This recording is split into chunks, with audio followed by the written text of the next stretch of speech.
So we're gonna get started because we all know who she is. So I'm gonna start. She needs no introduction. She's already a celebrity. So I'm gonna start by asking you. So what was the actual inspiration for this book? Like, what was the catalyzing moment? And like, why a memoir about this?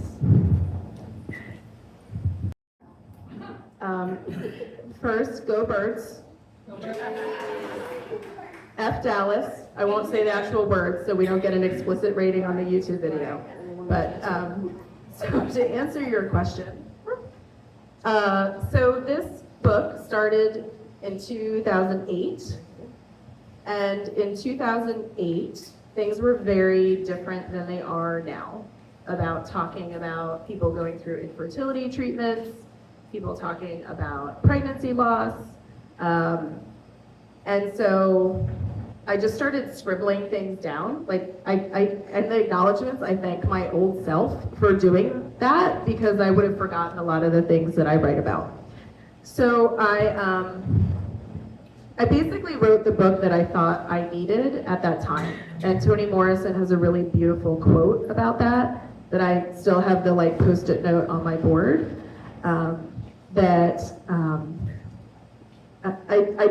this book needed to exist. Now, people have gotten better.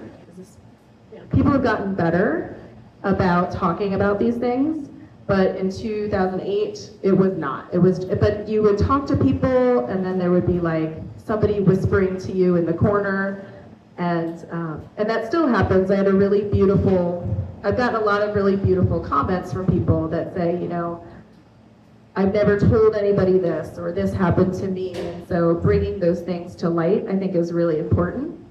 And this morning I was reading,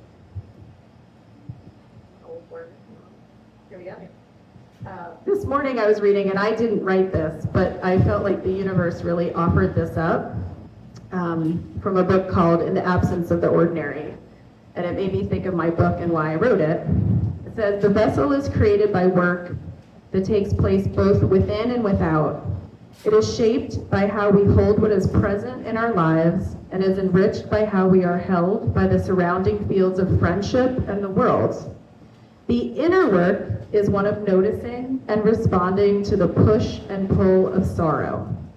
It is about a courtship with lamentation, welcoming the many moods, old memories, and dreams that repeatedly arise. The inner work invokes silence and solitude as places of hospitality for our suffering hearts.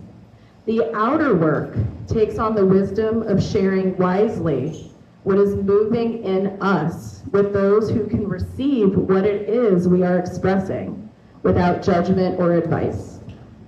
And I read that this morning, and I was like, that's today, right? That's today, that creating this vessel, the inner lamentation, but then sharing it and bringing it out into a space. So it felt to me like that was really why it needed to be a memoir, and we're going to talk a little bit more about the structure, but that was a very long answer for me saying it was the book that I thought needed to exist when I was going through this, and my hope is that it is a companion to other folks who are going through that. Good answer. You're the A student, aren't you? My sister is back there making some snide comment. That's awesome. So we're actually going to move right into, Colleen is going to read a little piece from her book called So What? Put your reading glasses back on. Thank you.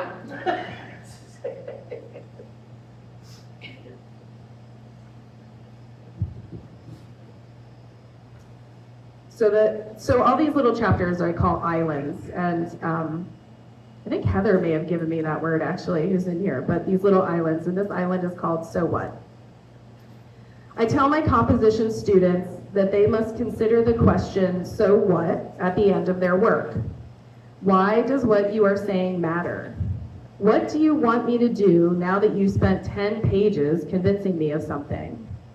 For a decade, So What blocked me from putting this book into the world. So what if that was hard? You have a daughter. So what if I miscarried? It feels like most women I know have after talking openly about it for a decade. So what? Ev is my so what. I started this book because I needed to make sense of what I was going through, even though it feels so ordinary on the other side as a mom. I finished this book because I need her to know what we went through in order for things to feel so ordinary now.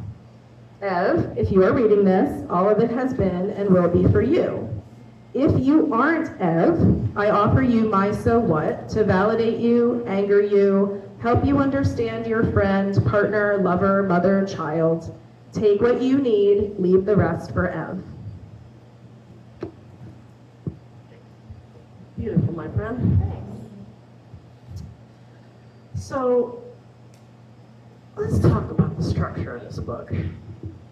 Let's talk about structure, because we had a conversation about structure when you finally started putting this together. And I think I was like, well, the traditional trajectory would be, it's going to start, we're not sure if you're successful in having a child. You were like, no, I'm starting with them. So why did you structure the book the way that you did? So I remember that conversation. It was at Diana's wonderful home in Keene Valley that she gave us for a weekend so we could go and work. And I remember I had printed out every single thing I had ever written. And I laid it all out on your big, beautiful table. And I was like, I'm leaving here, and either this is a book or it's not. But I am done thinking about this. So, and I had different colored Post-it notes. And we just were there, and we worked it out. And so I found these spaces, and I found a structure, and I remember that conversation. And you were like, no, it has to end with you having Ev. And I was like, no, it has to start with me having Ev. And when you get the book, you'll see I have all these epilogues at the front, because I wanted the reader to be very aware that I'm putting the end at the beginning. Because I imagined myself going through all of this and then getting to the end and huzzah, she had a baby, and throwing the book across the room. And so I was like, I have these tender hearts that are gonna pick this up. And when you're in the middle of this, it doesn't feel better when someone else has a baby. So that's why, I have some author's notes, and I have footnotes, and I'm talking directly to the reader, and I have all these epilogues, and then at the end it says epilogue for real. But I didn't want to be careless with the emotions of people who might be reading it. So you're right, because the climax of the story is me achieving. There's a lot in here about me being an achiever and not being able to achieve pregnancy, and these weird verbs that are used in this world. And I couldn't do it. I couldn't do it. And when I kind of figured out that I am the owner of this book, I can put things. I can say an epilogue is at the front. Like, why can't I do that? So I was very conscious about the structure. The editor that I worked with really helped me, like, okay, because it bounces back and forth so much, like, okay, I'm not quite sure where we are here. So getting those storylines was important, but I was really, really conscious about that person who would read that book. And I really did imagine that I would have thrown it against the wall. I would have been so angry that somebody did that to me. So that's why it starts at the end. And then there is like a little kind of denouement of like me being a mother and talking about some of the ambivalence of that after going through all this, and what does that mean to become a mother after going through all of this. So I was very careful about the structure of it. I think you did a really good job too, honestly. And it is really an engaging read. So those of you who haven't read it yet, it's quite the engaging read. And I actually love that you took that level of ownership over the structure and made the structure work for you instead of filling yourself into some rule structure that somebody else came up with. I think that was just like so awesome. So Yay for you. Now, next, Colleen's going to go into doing a short reading called Mother's Day. So this is the longest thing I'm going to read. It's not super long, but I tried to be mindful of that. And this is one of the epilogues. So again, traditionally this would be at the end of the book. It is at the start. It is called Mother's Day. I sneaked to the grocery store between teaching my Sunday morning yoga class and heading home to prepare Mother's Day dinner for both sides of the family. Later, Eveline, and there's a footnote here, a portmanteau of the names of our grandmothers. Lorraine Van Reed on my side, Evelyn and Marion on the other. Other forms, Evie, Ev. Incorrect forms, Evelyn, what most people hear when we say her name. So later, Eveline will wear mayonnaise yolks through her hair from our first attempt to make deviled eggs. She and her cousin, oh, there's the cousin. I forgot. Yeah, she and her cousin will hide in the tent, will swing and squeal, will sit together at their little picnic table and share their food. I will watch the two of them race, and my heart will push at my ribs, just as her foot did inside me 3 years before. Before the sun sets, I will tuck her in, lean in to kiss her cheek, and she will reach her long, thin arm up from the blanket so she can stroke my face one last time before we say goodbye to another day together. But at the grocery store checkout, none of this beauty matters. I organize the food on the conveyor, heaviest first, lightest last, so I can throw everything in my tattered canvas bags and hightail it home to begin what will be a mess of mayo and yolk and paprika. I smile to the cashier, one I recognize from frequenting the only store, tiny though it may be, in a small suburban town. I toss my wallet back in my bag when she looks at me. Have a nice Mother's Day if you are a mother. I blink, take a breath, though there is no air to breathe. My jaw clenches. I begin to protect myself. My fight or flight re-engages. I am myself 4, 5, 8 years ago, the self who hides from interactions with strangers on Mother's Day, the self who went to visit a friend the Mother's Day after my first miscarriage, who hid and ate Indian food in a Boston suburb in hopes of avoiding the chiffon and lace of Mother's Day restaurant celebrations. I revert to the self who taught a yoga class while a heartbeatless baby lay still in her belly after a second miscarriage, clenching her muscles to make it through the hour without crying. At that moment at the checkout, my body forgets Ev exists. I become an animal protecting her wounded body. I want to lash out at the cashier. She is older, kind. I chose her line because she is capable and friendly. She smiles. She means no harm, but she does. Even if the corporate office probably trained her to temper the greeting with, if you are a mother. The ifs cut through my pelt and get to the bone. If you are a mother. The weight of the word, the possibility in it, the word itself, pregnant. If you are a mother, if you can get pregnant, if you can carry a baby, if you can keep that baby's heart beating, if you can keep you both alive until she comes out. For a decade, if was my life, my world. I calculated, I planned, I strategized, if then. If it doesn't work this time, we will consider adoption. If I don't see a heartbeat at the ultrasound, then I can't go to work. If I go away, then I will have to give myself my shot. If I have another miscarriage, then I will stop hurting myself and quit treatments. Even though I am now a harried, hurrying mother trying to get home to her daughter, the cashier opens the slash so many have prodded with sticks over the decade. The woman at the party, where are your children? The comments from strangers, what are you waiting for? You aren't getting any younger. The people in the past years, when are you having another one? I gather myself. I gather my Mother's Day groceries. In the past, I would have been blinking back tears. But now, in this checkout line, I am toughened. Years of protecting myself from others have made my pelt thick, quick to grow back. I come back into the air and breathe deep and slow. I pack my car and drive home to prepare for the celebration of what I finally did, make Ev.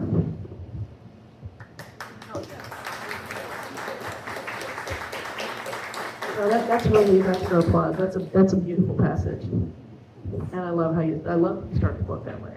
Thank you. It's really, really good. Okay, so next question.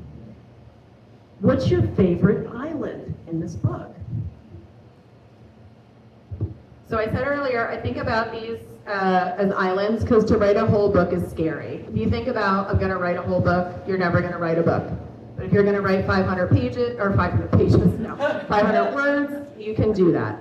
So some of my favorite islands are the ones where I play with forms. So I really like there's instructions, I like that I use a lot of footnotes, but I picked what I think one of my favorite things is because I think it does such a, this is lexicon, one of my, so in here I have a fertility lexicon, and I think I really like how I'll read a few of these, but I created these entries for these words because the world of fertility is silly and ridiculous and funny and sad and all of those things, right? This isn't all of a sad book. There's funny stuff. I hope there's some actual laugh out loud stuff.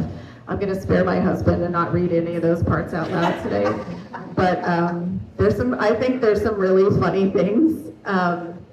But so I think because this does such good work in such an efficient way. I like to be an efficient writer. So I'm just going to read a few of the entries in the fertility lexicon, and I really like these because they do storytelling, but in a different way. So I'm going to read a few of these. To achieve pregnancy, undergo medical treatment and endure astronomical financial costs to make something that others can do for free and sometimes don't even want to. Achievement means there is room for failure. I do not like failure. As a person who loves accomplishments, not achieving pregnancy means my failing at being a wife and a woman. Biomedical pregnancy. When one is pregnant for so little time that most folks wouldn't even know it, would just think their period is heavier this month, a little on the Godfather side. But when one cycle is under constant supervision, one knows that they are pregnant for just long enough to get excited before multiplication of cells turns away from one's favor. Ejection. These all fall under the same category for spanking the monkey, bleeding the weasel, yanking the crank, etc. See also ejaculation room, the room in the doctor's office where men go into while all the women sit in the lobby. We all know what happens in there, but we all pretend to ignore it for the sake of the person inside, surrounded by outdated porn magazines. Follicle, little hairs that grab sperm. The happier the follicles, the fuzzier they are, the more chance that a clean, vibrant sperm will choose to dance with the egg. This dance may result in achievement. See above. And I'll read two more. Frequent loss. The category one falls in after 2 miscarriages. On the blood panel order, one learns that something called maple syrup urine disease exists. The existence of this disease serves as a distraction to the mind that does not want to endure having tubes of blood taken for the frequent loss panel. I recommend leaving lots of candy on your car seat to eat while you're crying over your bruised arm. Almond Joys worked well for me. And then in all caps, MTHFR, parentheses, in my mind, I'm gonna curse, in my mind, motherfucker. A gene that helps the body process folate may contribute to infertility and requires an increase in folic acid intake when undergoing fertility treatments to promote neural tube development in a fetus. Can also lead to blood clots during pregnancy if, quote, achieved.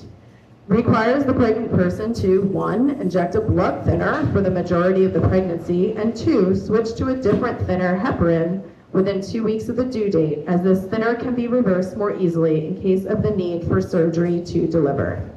And the next one is specimen or sample, and I won't read that, but I think this is one of my favorite passages because it brings the funny and the sad and the serious and the ridiculous and the medicalization of all this into one very efficient package. And these got written over time, and then I'm like, why didn't I put these in alphabetical order? And when they got put into alphabetical order, I think it really helped this little part sing. So I really like this part. I agree, it's a good part. Okay, this is the portion of the reading where if you have a question for Colleen, pass it forward. Pass it forward. If you have a question, pass them forward. Yeah, people in the front, people in the back. Anybody else have a question? You write anything down? Are you coming forward or are you getting coffee? Okay. I think Bev is standing there. Are you bringing me a question? She's gonna write.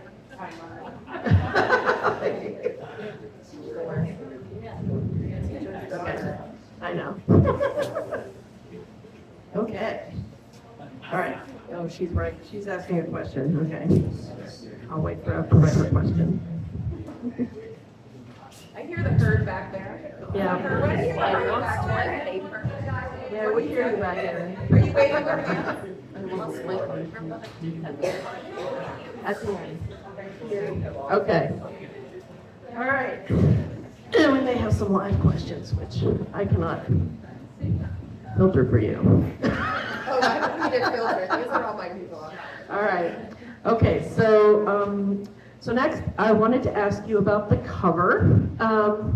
So if you've seen the book, so the title is E = MC squared, and you notice there's a whole lot of animals on the cover. So I wanted to know if you could maybe talk to us about the cover, how the cover came about, what's the significance of all these things on the cover. So the cover is what I needed most from the publisher. The editor apologized and was like, I have nothing to tell you, this book is done. I'm like, I know it's done. I know it's done. Like, I need somebody to make a cover for this book. It's really what I need. And figure out how to make it into a thing. So the first pass of, and I think maybe some of you saw this reel. So the first pass, it was just a bunch of like really medical things. Eggs, a lot of eggs. I was like, oh God. So I wrote back and I was just like, it's already got a scientific name. It has the word infertility in it. Like, I don't want anything related to science in this cover. And I suggested that, so all of these animals, there is an encounter with each one of these animals in the book. So there's the coyote, is probably the most ridiculous one. I think Vera might have been there that day, actually, when all my friends were like, that was a coyote, you idiot. I thought it was a German Shepherd in my driveway. A really scraggly German Shepherd. And I tried to get it to come to me, and then all my friends were like, that was a coyote. I'm like, oh, okay. So there's a section about the coyote. So I suggested that because to me, so much of what this book is about being open to what the universe is telling you, not to get to woo-woo or voodoo, as I like to call it, but that I had an encounter with each of these animals and I write about it and it meant something to me. And so I suggested that to the cover art person and then also sent a picture of my tattoo because I wanted it to have the same typeface. And that's when things started to really come together. I had a ridiculous number of conversations with my friend Rebecca about the blue and what color blue and all of these things. So, but I wanted something that was inviting, something that maybe you would walk by and be curious about. So I just, sometimes I'm like, is the color too silly? But I like the animals. I like that they're inviting you in. And that it's about listening and being open. I write about yoga a lot, like just kind of being open to things that are happening around you. And so all of these animals are in the book. And you do a good job with them too. So the final little reading that Carl's gonna do is a mini reading. I always mess this up. You don't have to say it. It's Okay, Santa Million. Yeah, And there's a story that comes with it too, more recent. And then I have a couple questions here, and then we'll open it up for anybody else. Okay, so last week, Colin and I were in Philly for a conference together, and we went to the restaurant Park. And we were having a delightful time, and the server came over and wanted to know what wine we wanted, and Colleen had just finished telling me about the story of her experience in France at this particular place, and this particular place has a wine, and the server asked what we wanted, and I said something red, and she said, oh, Saint-Emilion, and we both looked at each other like, oh, we were just talking about that, and but the reason why is because we were talking about this book, and what we were going to be doing today, and but you got to tell the story about why you were in Saint-Emilion, yep, which is part of the reading. So this is the end of a pretty long section where I go to France after my first miscarriage. And I was there with my friend Tara, who just finished reading the book and texted me this morning, and she was like, I loved every word of it. And I ran away from that bench, and you'll know what I mean in a second. But she was like, I remember you sitting there and me running away as fast as possible. So Tara, the person that I talk about, Tara and I treated ourselves to a wine tour in the Bordeaux region, an extravagance for two young professors, as was the trip. The home was owned by a professor who posted the space on a listserv and offered it at an unbelievably low price, so people could use it as a space to write when she wasn't there. The last stop, Saint-Emilion, taught us about the angel's share, the word for wine that the barrel soaks up, and gave us a macaroon whose sticky coconut almost brought me to joyful tears. I still think about that macaroon. The medieval town was built around what is now called the Hermitage Cave, where the town's founder, Emilion, lived. The tour guide led us into a large space and sat down on a bench-like rock to tell us a story in French. Tours were only in French, and a tour was the only way to visit the cave. My French was good enough that I could catch enough words to get the gist of what was being said as his guttural R's echoed off the cave walls. Enceinte, fécondité, une année. Pregnant, fertility, a year. My tired from translating brain was tricking me. There was no way this guy just said that women trying to get pregnant come to this cave and sit on the bench because Saint-Emilion, if prayed to, will help a woman become pregnant within a year. I lingered at the bench and asked the tour guide in my often complimented upon clear academic French, est-ce que vous avez dit quelque chose des femmes qui veulent devenir enceintes sur cette place? Which translates into, did you say something about women trying to get pregnant sit in this place? Which you probably understood. Mais oui. After the group cleared the cave, I sat down on the bench. No photos were allowed, so my only memory is of the cold stone through my jeans. I wondered if my need to flee my sadness landed me in the south of France, so I could find my way to Saint-Emilion and his miracles. And it was a little over a year after that, about 2 years until Ev. So the bench worked. I did say, let me very quickly. Yep. I did say if we had a boy, the middle name would have been Emilion. So you're welcome, Ev. Because there was no way I wasn't going to give that name at some kind of level of recognition. Absolutely, I love that. Okay, we do have 2 questions from the audience. The first is, what was the most difficult part about starting your memoir? Okay. Like, how did you decide to start? I think the most difficult part was how much in my own way I got about this book. it wasn't, I had some trepidation about somebody maybe using this book, and I have an author's note about this, about using this as a way to push against my values and about abortion. I was really worried about that, like somebody, and so I have a really overt place in here where I talk about like how I play fast and loose with the word baby. So because I didn't like start out writing a book, I just started out kind of documenting things that were happening to me.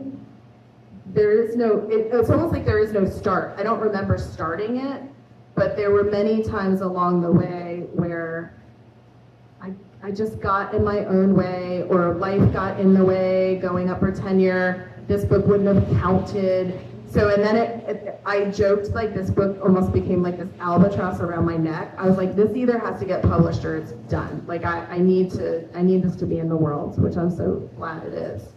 But I think the hard parts, one of the most helpful things is I read a memoir by Maggie Smith, and then watching how she addressed the reader really helped me get through some of the things. Like, a lot of people would say there's not enough Matt in here, and Matt is in here, but then I finally just put a footnote, and I was like, he is here, he has his own story to tell.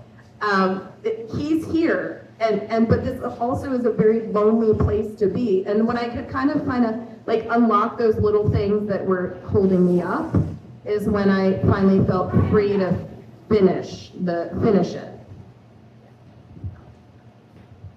That's great. So Ev has a question. Why did you choose to keep trying for me? Oh, it's just this. How am I supposed to answer that?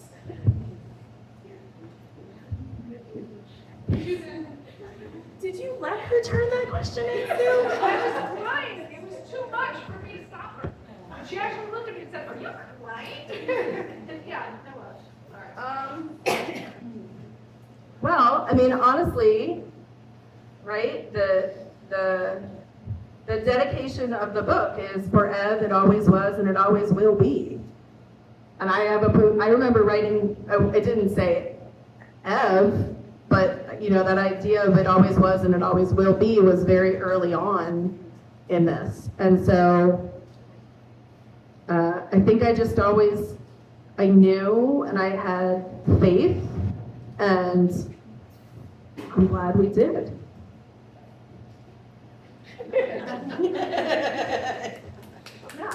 Good question, chicken. The daughter of a writer right there, coming up with that. Knows how to land a room flat.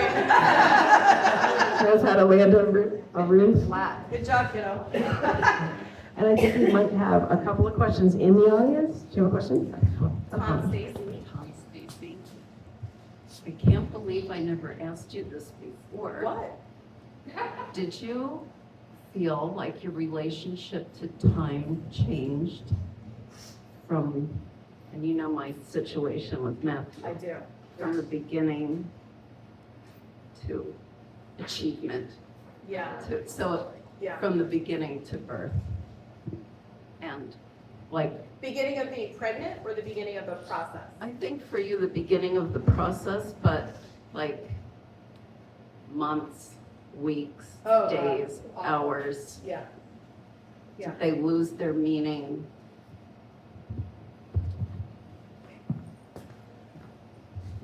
That's a really, really good question, because during the process, and my beautiful, amazing favorite phlebotomist, Sue, is here with her puppy. I write about her. Like, everybody needs to have the phlebotomist that they see and feels relief, because you have blood work almost every day. Like, your relationship to time is so structured. Like, it's just like I have to get this blood work done before I go to work. I know I'm gonna get this phone call at 2, So in the beginning, it's almost like hour by hour, there's these tasks. You have to have your shot at the certain time, and then there's another certain shot you have to have. And I want to be clear, like, I didn't even do IVF. Like, I didn't even have to go to that next level, which is even more challenging and more expensive. But you're just like you're constantly on a clock. And then and I write about this too, then you get pregnant, and then you aren't pregnant anymore. And then you get pregnant, and you're pregnant for longer, and then you aren't pregnant anymore. And then you're just like, oh my God, like, can I get to, you create all these markers. Are you coming up here? Oh. What?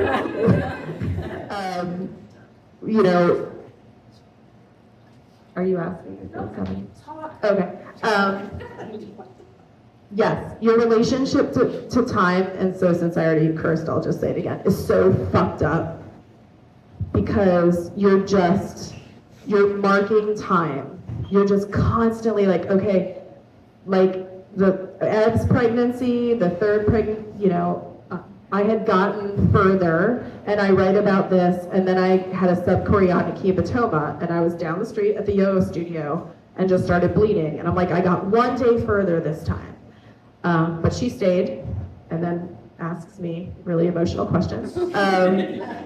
But I always tell people, because I want to be really honest about it, is like, when she came out, my emotion wasn't joy, it was relief. It was like, oh, thank God. Like, thank God. Like, it's not just my responsibility now to like make her and keep her in this world. And I know Matthew was on the other side, outside was the thing where you were marking time, and a lot of people in this room. So,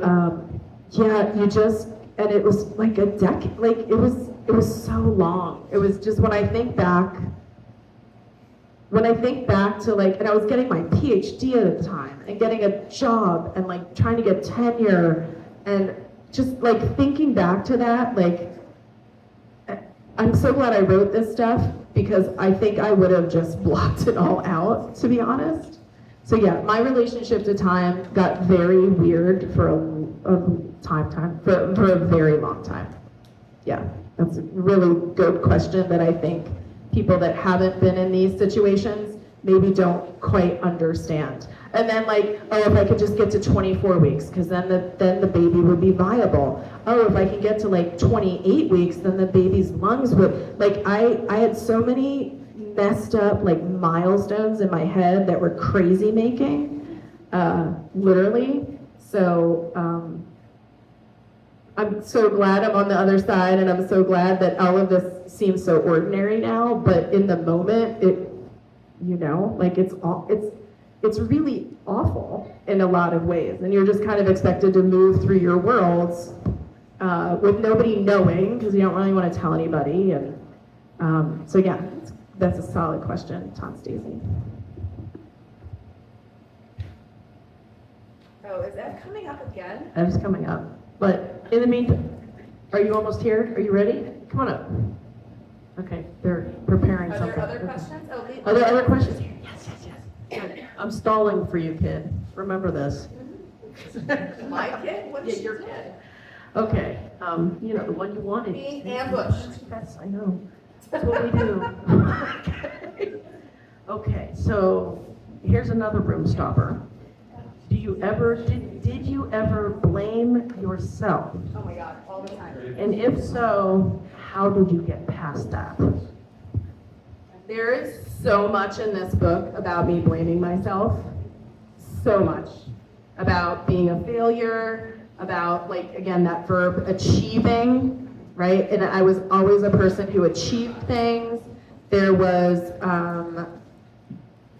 why can people do this thing and I can't? I mean, when you read it, you will see, just deeply hard on myself, as if I were a failure. And so how did I get past it? I don't know. I don't know that, you just find something else to blame yourself for, I suppose, as a parent.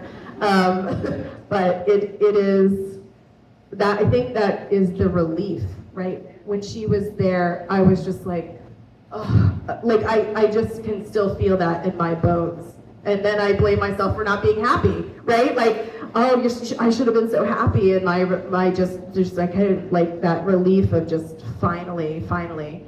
So, and I think that that's something people don't talk enough about. And there's some things in here, and I even put footnotes like, I don't really want to be telling you this, but I think I should be honest, right? That I would get angry at people that would have babies. There was like the Octomom thing was happening at the same time as this, and we were all these women sitting in a fertility office, and their ABC was doing something about the Octomom, and I finally say to the other women, like, this is ridiculous that we're sitting here watching this, right? Like, you guys all feel it. So there was a lot of jealousy, and there's a lot of anger, and there was a lot of blame, and a lot of the, you know, all of those things. And I wanted to be super honest about that, because I just, you know, it's not pretty how you feel. It's not nice to admit you're jealous.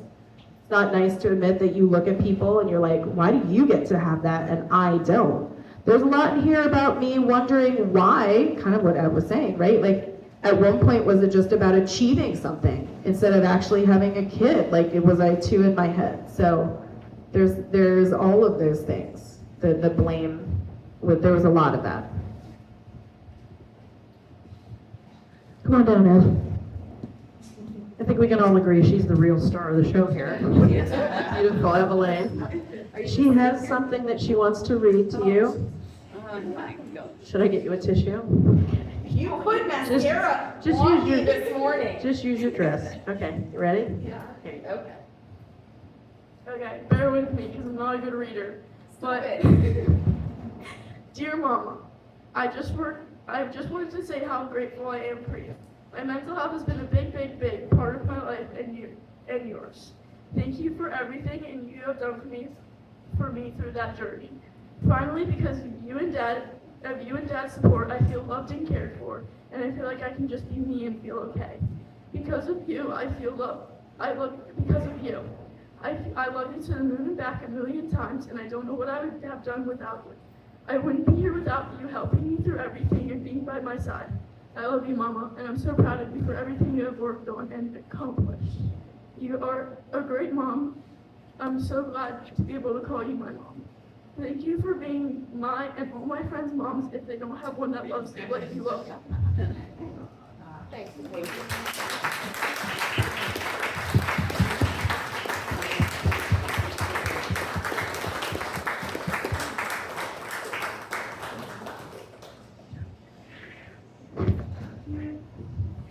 Okay, and on that note, Colleen has books for sale.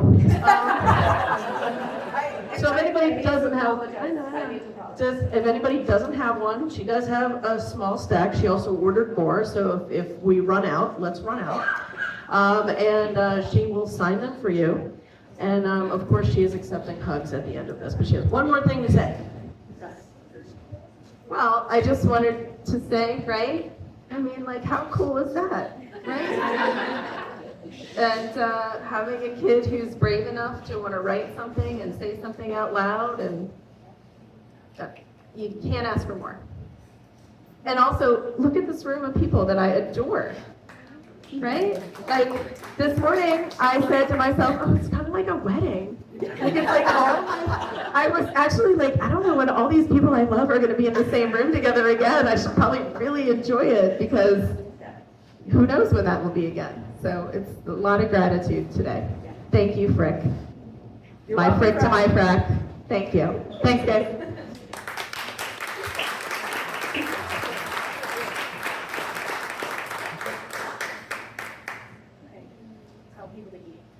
Yeah, eat the food, buy a book, call a hug. These are all for sale. These are all, I have a special